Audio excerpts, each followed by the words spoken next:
Hello students, study time channel में आप सभी का स्वागत है। आज हम कक्षा 10 विषय विज्ञान तिथि 4 अक्टूबर 2021 का कार्यपत्रक 37 यानी कि वर्कशीट 37 करने जा रहे हैं।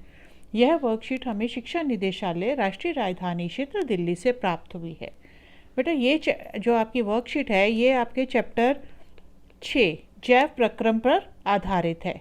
ठीक है, तो इसमें आज हम पढ़ेंगे जीवों द्वारा पोषण, श्वसन, उत्सर्जन, परिसंचरण, वृद्धि एवं जनन आदि प्रदर्शित किए जाने वाले मूल जैविक क्रियाएं होती हैं। ठीक है, इसका मतलब क्या हुआ? जो जीवों में पोषण की क्रिया होती है, श्वसन की क्रिया, उत्सर्जन की क्रिया, परिसंचरण, वृद्धि एवं जनन जो क्रियाएं होती हैं वो कौन सी होती हैं? मूल जैविक क्रियाएं होती हैं। अब पोषण क्या होता है?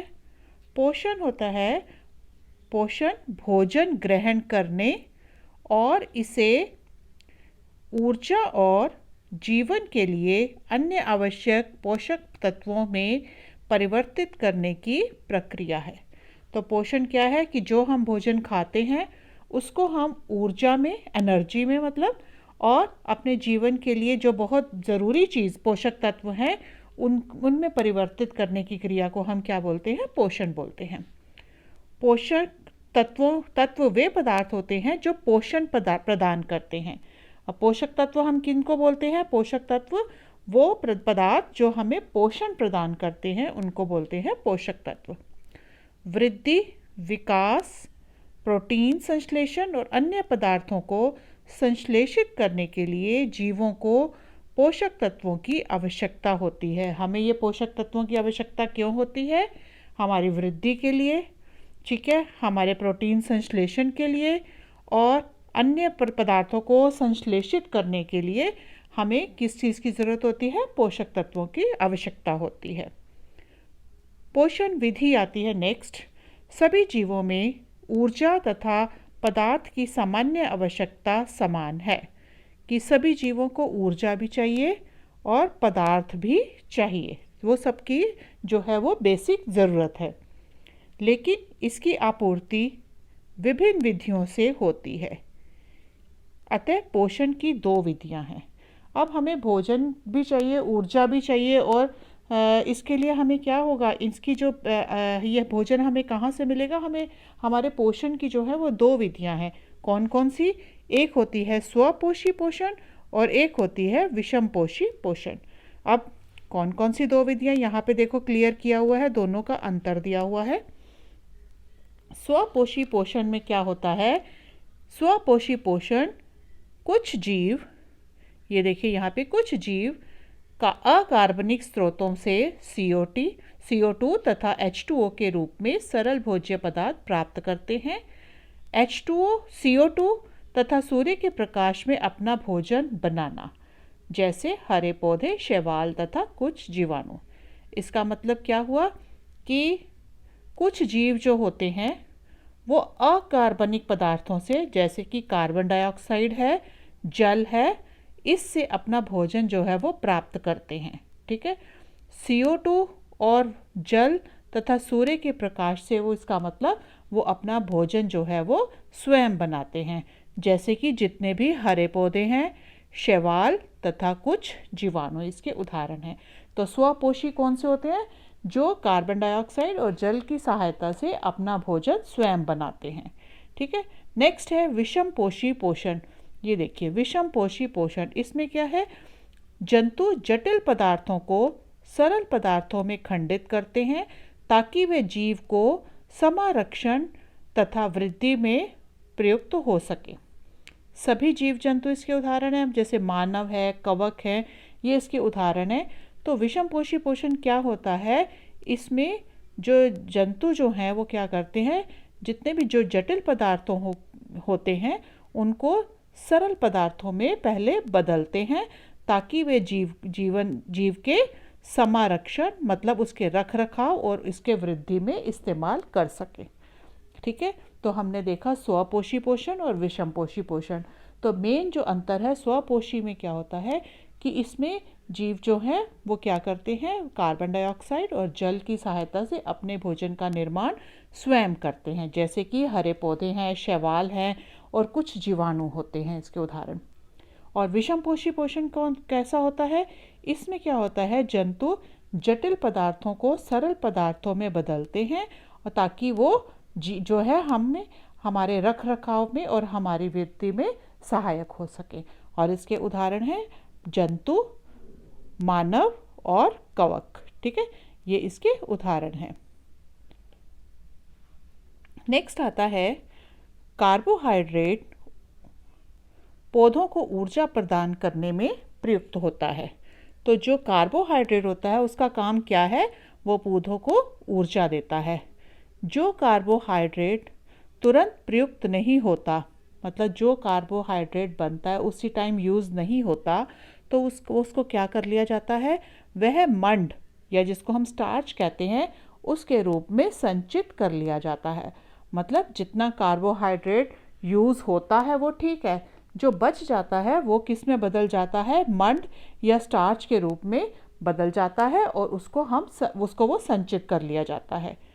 अब हम देखेंगे प्रकाश संश्लेषण क्रिया क्या होती है। ठीक है, वह प्रक्रिया जिसमें स्वपोषी सूर्य के प्रकाश तथा क्लोरोफिल की उपस्थिति में कार्बन डाइऑक्साइड वायु से तथा जल मिट्टी से प्राप्त कर कार्बोहाइड्रेट में परिवर्तित कर देते हैं। तो प्रकाश संश्लेषण कौन सी क्रिया है, इसमें जो स्वपोषी होते हैं वो सूर्य से प्रकाश लेते हैं और पौधों में जो क्लोरोफिल प्रेजेंट होती है, ठीक है, उसकी उपस्थिति में कार्बन डाइऑक्साइड वो कहाँ से लेते हैं, वायु से ले लेते हैं, और जल कहाँ से लेते हैं, वो मिट्टी से ले लेते हैं और क्या बनाते हैं, कार्बोहाइड्रेट का निर्माण करते हैं।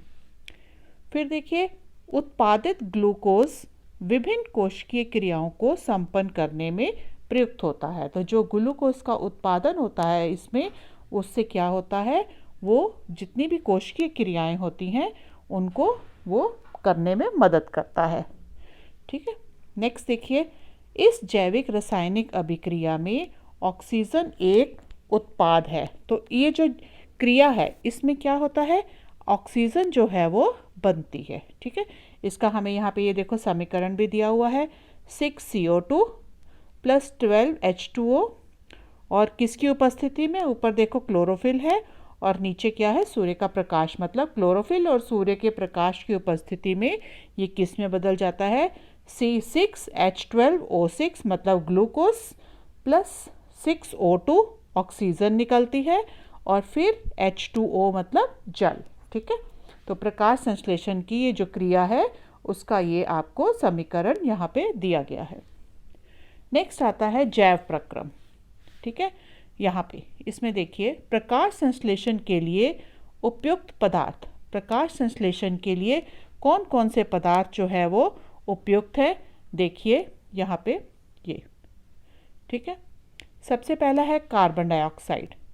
कार्बन डाइऑक्साइड कहाँ से आता है, वो स्टोमेटा से प्रवेश करता है। जो पौधों में छोटे छोटे छिद्र होते हैं उनको हम क्या, वहाँ से क्या होता है, गैसों का विनिमय होता है, गैसों का आदान प्रदान होता है, जिनको हम बोलते हैं स्टोमेटा।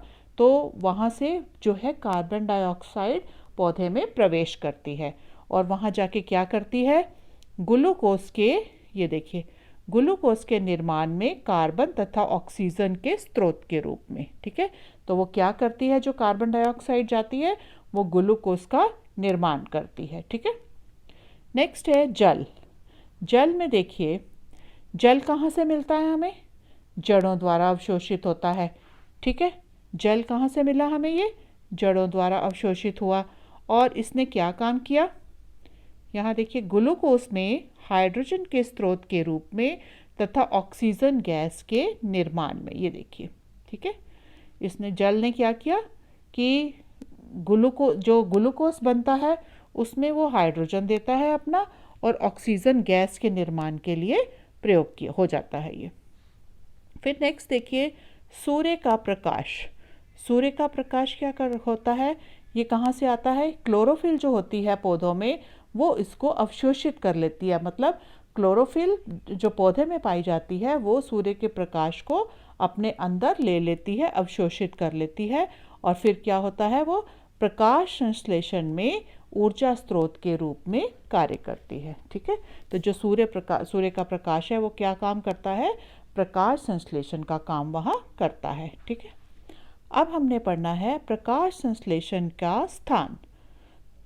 कोशिका में उपस्थित एक विशिष्ट कोशिकांग क्लोरोप्लास्ट, जिसे क्लोरोफिल कहते हैं, ठीक है, में प्रकाश संश्लेषण की क्रिया होती है। तो प्रकाश संश्लेषण की क्रिया कहाँ होती है, पौधे कोशिका का एक विशिष्ट अंग होता है जिसको हम क्लोरोप्लास्ट बोलते हैं, और ये क्लोरोप्लास्ट, उसके अंदर क्लोरोफिल होती है जहाँ, और वो क्लोरोफिल क्या करता है, प्रकाश संश्लेषण की क्रिया उसमें होती है। नेक्स्ट पॉइंट देखिए, क्लोरोफिल हरा वर्णक, इसको हम हरा वर्णक भी बोलते हैं, ठीक है, क्योंकि ये हरे रंग का होता है। सिर्फ पत्ती और तने के रंग को हरा ही नहीं देती, अपितु सूर्य के प्रकाश को भी अवशोषित करता है। तो ये जो क्लोरोफिल है उसका क्या काम है, ये नहीं है कि वो खाली जो है तने और पत्ते को हरा रंग देती है, वो क्या करती है, सूर्य के प्रकाश को भी अवशोषित करने में मदद करती है। ठीक है, तो आगे है प्रकाश संश्लेषण के चरण। प्रकाश संश्लेषण के 3 चरण हैं। मतलब 3 चरणों में प्रकाश संश्लेषण की क्रिया जो है वो संपूर्ण होती है। कौन कौन सी है, पहला देखिए, क्लोरोफिल द्वारा प्रकाश ऊर्जा का अवशोषित करना। ये देखो, क्लोरोफिल द्वारा, मतलब क्लोरोफिल क्या करती है कि सनलाइट जो होती है, सूर्य के प्रकाश से ऊर्जा ग्रहण करती है।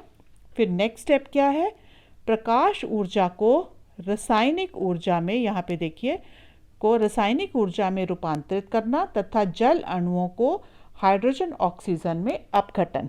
तो पहला स्टेप तो था कि क्लोरोफिल ने क्या किया, प्रकाश ऊर्जा को अवशोषित कर लिया।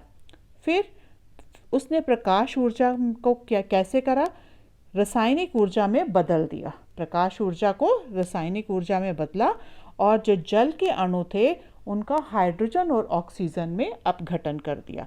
तो ये इसका हो गया दूसरा चरण। तीसरे चरण में देखिए, कार्बन डाइऑक्साइड का कार्बोहाइड्रेट जैसे ग्लूकोज में अपचयन। तो उसने क्या किया, यहाँ पे कार्बन डाइऑक्साइड जो गैस है उसका कार्बोहाइड्रेट जैसे ग्लूकोज में वो उसको बदल दिया। ठीक है, उसका अपचयन कर दिया। तो यहाँ पे हमने 3 चरण पढ़े जिसमें कि पूरी जो है प्रकाश संश्लेषण की क्रिया जो है वो बताई गई है। यह आवश्यक नहीं है कि ये चरण तत्काल एक के बाद दूसरा जो है वो हो। मतलब ज़रूरी नहीं है कि एक स्टेप हुआ उसके एकदम बाद दूसरा स्टेप हो जाएगा, दूसरा हुआ दूसरे के बाद तीसरा हो जाएगा, ये ज़रूरी नहीं है। दोनों चरणों के बीच में थोड़ा सा अंतर भी आ सकता है। ठीक है, अब उदाहरण के लिए मरुद्भिद पौधे। मरुद्भिद पौधे कौन से होते हैं, जो कि कहाँ होते हैं, रेगिस्तान में। ठीक है, मरुस्थल में जो पाए जाते हैं वो क्या करते हैं, रात्रि में कार्बन डाइऑक्साइड लेते हैं। ये देखो, रात्रि में कार्बन डाइऑक्साइड लेते हैं और एक मध्यस्थ उत्पाद बनाते हैं। दिन में क्लोरोफिल ऊर्जा अवशोषित करके अंतिम उत्पाद बनाते हैं। तो उसमें क्या होता है कि रात को वो पौधे जो हैं कार्बन डाइऑक्साइड लेते हैं और एक बीज का उत्पाद बना देते हैं, और दिन में क्या होता है, क्लोरोफिल जो है ऊर्जा अवशोषित करके अंतिम उत्पाद बना देती है। ठीक है, तो ये तो हमारे होगी प्रकाश संश्लेषण के चरण। ठीक है, अब हम कुछ प्रश्न यहाँ पे पूछे गए हैं, उनके उत्तर देने की कोशिश करेंगे। तो पहला प्रश्न देखिए, पहला प्रश्न है, स्वपोषी एवं विषमपोषी में विभेद कीजिए, मतलब अंतर बताइए। तो यहाँ पे देखो, मैंने ये जो है आपका क्वेश्चन 1 जो है, यहाँ देखिए, ये है क्वेश्चन 1, ये अंतर आप बता दोगे। ठीक है, तो आपको ये फर्स्ट क्वेश्चन जो है हो जाएगा पूरा। ठीक है, मैंने यहाँ समझा दिया था आपको कि स्वपोषी और विषमपोषी में कौन कौन से अंतर होते हैं, तो वो आपको यहाँ पे ये टेबल बना देना है। दूसरा प्रश्न देखिए, उस प्रक्रिया की व्याख्या कीजिए जिसके द्वारा स्वपोषी अपना भोजन बनाते हैं। तो कौन सी क्रिया है? प्रकाश संश्लेषण की क्रिया। ठीक है, इस क्रिया का जैव रासायनिक समीकरण भी लिखिए। तो आपने ये वाला जो समीकरण है, ये वाला, ठीक है, ये हो गया आपके क्वेश्चन नंबर 2 का समीकरण। ठीक है, तो यहाँ पे आपने ये लिख देना है, ये आपका हो गया यहाँ पे क्वेश्चन नंबर 2। आप यहाँ पे पहले लिखोगे प्रकाश संश्लेषण, और जो उसने क्रिया पूछी है वो यहाँ पे ये वाली आप जो है इक्वेशन लिख देंगे। ठीक है, अब तीसरा प्रश्न देखिए, प्रकाश संश्लेषण के लिए उपयुक्त पदार्थ कौन कौन से हैं? ये पदार्थ किस प्रकार इस क्रिया में सहायक होते हैं? तो कौन कौन से पदार्थ हैं हमने अभी यहाँ पढ़े थे। पहला है ये कार्बन डाइऑक्साइड, दूसरा है जल, तीसरा है सूर्य का प्रकाश। ठीक है, तो अब इनके कार्य कौन कौन से हैं? यहाँ पे इन्होंने ये पूछा है ना, ये पदार्थ किस प्रकार इस प्रक्रिया में सहायक होते हैं। तो कार्बन डाइऑक्साइड क्या करती है? वो ग्लूकोज के निर्माण में कार्बन तथा ऑक्सीजन के स्रोत के रूप में। और जल कैसे करता है? वो ग्लूकोज में हाइड्रोजन के स्रोत के रूप में तथा ऑक्सीजन गैस के निर्माण में। तीसरा है सूर्य का प्रकाश, ये प्रकाश संश्लेषण में ऊर्जा के स्रोत के रूप में कार्य करता है। ठीक है, तो ये वाला हो गया आपका क्वेश्चन नंबर 3, यहाँ से आ जाएगा। ठीक है, नेक्स्ट क्वेश्चन देखिए, प्रकाश संश्लेषण कहाँ होता है? हाँ जी, तो यहाँ पे हमने देखा था प्रकाश संश्लेषण का स्थान कौन सा है। तो आप बताइए यहाँ पे अब क्या लिखेंगे? ये वाला प्रकाश संश्लेषण का स्थान। तो यहाँ पे कौन सा स्थान था बताइए, आपने अभी पढ़ा है। तो कोशिका में उपस्थित, ये कोशिका में उपस्थित एक विशिष्ट कोशिकांग क्लोरोप्लास्ट, जिसमें क्लोरोफिल होता है, प्रकाश संश्लेषण की क्रिया उसमें होती है। ठीक है, तो ये इसका स्थान हो गया। अब नेक्स्ट क्वेश्चन देखिए, प्रकाश संश्लेषण के विभिन्न चरणों के बारे में लिखिए। तो हम यहाँ पे लिखेंगे कौन से वाले 3 वो हैं चरण, ये वाले, ये हमने तीनों चरण जो हैं ये लिख देने हैं। ये आपका हो गया क्वेश्चन नंबर 5। तो इस तरह से बेटा आपकी ये जो है वर्कशीट कंप्लीट होती है।